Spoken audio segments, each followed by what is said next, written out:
ડેસર ઝોનના પશુપાલકોનો રોષ દૂધ સ્વીકારવાનો ઇનકાર થતાં ધારાસભ્યના નિવાસસ્થાને ધસી પહોંચ્યા। વડોદરા જિલ્લાના ડેસર ઝોનના અનેક પશુપાલકોનો દૂધ સ્વીકારવામાં ન આવતા રોષ ફાટી નીકળ્યો છે। અસંખ્ય પશુપાલકો બાઇક પર દૂધના કેન સાથે ધારાસભ્ય કેતન ઇનામદારના નિવાસસ્થાને પહોંચી પોતાની વ્યથા રજૂ કરી હતી। ડેસર ઝોનના નવા સિહોરા, જૂના સિહોરા, પીપળિયા, અજપુરા, મીઠાપુરા સહિતના ગામોમાં મોટી સંખ્યામાં પશુપાલકો સિહોરાથી મહીસાગર નદી પાર કરી આણંદ જિલ્લાના રાણિયા ગામની અમૂલ્ય દૂધ મંડળીમાં દૂધ ભરાવા પહોંચ્યા હતા। જોકે અન્ય જિલ્લાના દૂધનો સ્વીકાર નહીં કરવામાં આવે તેવી જાણ કરવામાં આવતા પશુપાલકોમાં ભારે અસંતોષ ફેલાયો હતો।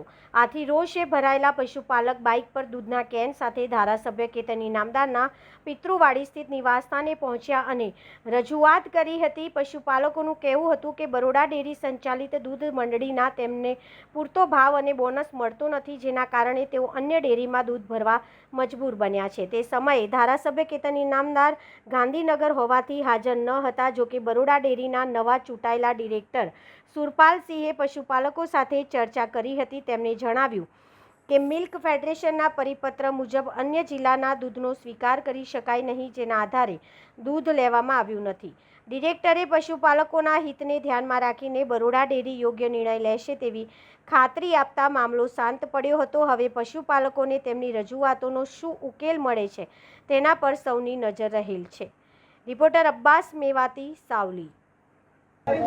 આ પશુપાલકો પીપળિયા, નવા સિયોરા, જૂના સિયોરા, અજપપરા, મીઠાપરા ના બરોડા જિલ્લાના પશુપાલકો રાણિયાની અંદર આણંદ ડેરીમાં દૂધ ભરવા માટે વર્ષોથી જતા હતા, પણ આજથી 1.5 વર્ષ પહેલાં પણ એ અમૂલ ડેરીવાળાએ રોણિયા દૂધ ભરવાનું ના કહેલું પશુપાલકોને, તો ફરીથી દૂધ ભરવાનું ચાલુ કરી દીધેલું।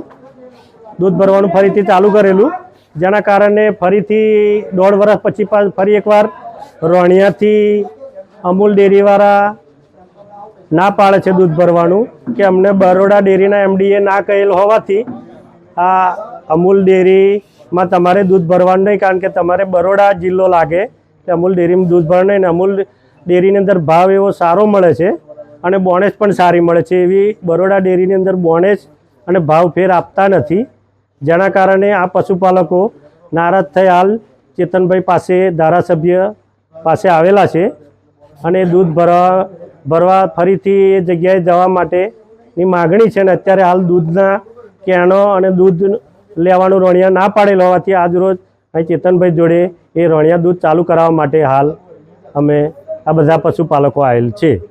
મારું નામ રમેશભાઈ ડાયાભાઈ પરમાર।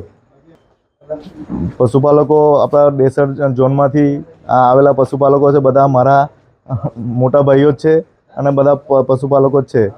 તેઓની માગણી એવી છે કે અમારું દૂધ અત્યાર સુધી રાણિયા અમે ભરતા હતા, હવે ડેરીએ રાણિયા દૂધ કેમ બંધ કર્યું તો એના માટે મેં એમને જવાબ આપ્યો કે હું બરોડા ડેરીનો ડિરેક્ટર છું અને સંઘે એક પરિપત્ર કર્યો છે કે એક સંઘનું દૂધ બીજા સંઘમાં ના ભરી શકાય એમ। તે પરિપત્રના આધારે રાણિયા ડેરીએ આ બરોડા ડેરીનું દૂધ બંધ કર્યું છે ત્યાં લેવાનું। હવે એનું નિરાકરણ શું આવશે? સંઘનો પરિપત્ર જ છે અને બધા સંઘોનો પરિપત્ર છે કે એક સંઘનું દૂધ બીજા સંઘ ના લઈ શકે, તેમાં તો નિરાકરણ શું આવવાનું? આ સંઘમાં દૂધ ભરવું જોઈએ અને હું એમને એક ખાતરી આપું છું કે તમે અહીંયાની આપણી ઝોનની ડેરીમાં દૂધ ભરો, તમને કઈ જગ્યાએ અન્યાય નહીં થવા દઉં, તેની હું ખાતરી આપું છું એમને બધાને।